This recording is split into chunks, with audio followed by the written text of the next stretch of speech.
Hi అండి, అందరూ ఎలా ఉన్నారు? ఈరోజైతే నేను చాలా సింపుల్గా పాతకాలం పద్ధతిలో మా అమ్మ చేసేదండి మా చిన్నప్పుడు అలా గుత్తొంకాయ కూర చేస్తున్నాను. ఇప్పుడంటే అన్నీ రకరకాలు వేసేస్తున్నామండి గుత్తొంకాయ కర్రీలో. జీడిపప్పు పేస్ట్ అని, పల్లీలు పేస్టు, నువ్వుల పేస్టు, ఈ పేస్ట్ ఆ పేస్ట్, కొబ్బరి పేస్ట్ అని. అప్పుడైతే ఏమి వేసేవారు కాదు. సింపుల్గా ఉల్లిపాయ ఒకటే పేస్ట్ చేసేవారు. అలాగా అప్పుడన్నా కలంలో నూరేవారు.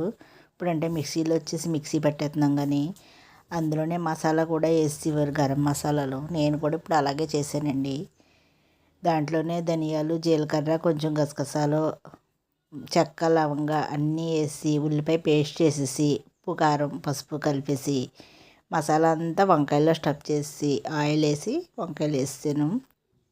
పైన 2 పచ్చిమిర్చి, కొద్దిగా కరివేపాకు వేసాను. కొంచెం సేపు మగ్గనిచ్చి బాగా నీ కొంచెం వంకాయ వాడేదాకా మగ్గనిచ్చి అప్పుడు వాటర్ పోసాను. వాటర్ పోసి చిన్న మంట మీద సిమ్లో పెట్టి ఉడికించానండి. వంకాయ కర్రీ అయితే దగ్గరికి చాలా అంటే చాలా బాగుంది కర్రీ. టేస్ట్ చూస్తాను నేను, ఎందుకంటే అన్నం తినేసాక వాయిస్ ఇస్తున్నాను నేను. అదండి మా గుత్తొంకాయ కూర. అలాగే నిమ్మకాయ పచ్చడి పెట్టానండి నేను. నిమ్మకాయలు నిలవ పచ్చడి, దానికి కూడా తాలింపు వేస్తాను. ఆ పచ్చడి రెసిపీ అయితే నేను వీడియో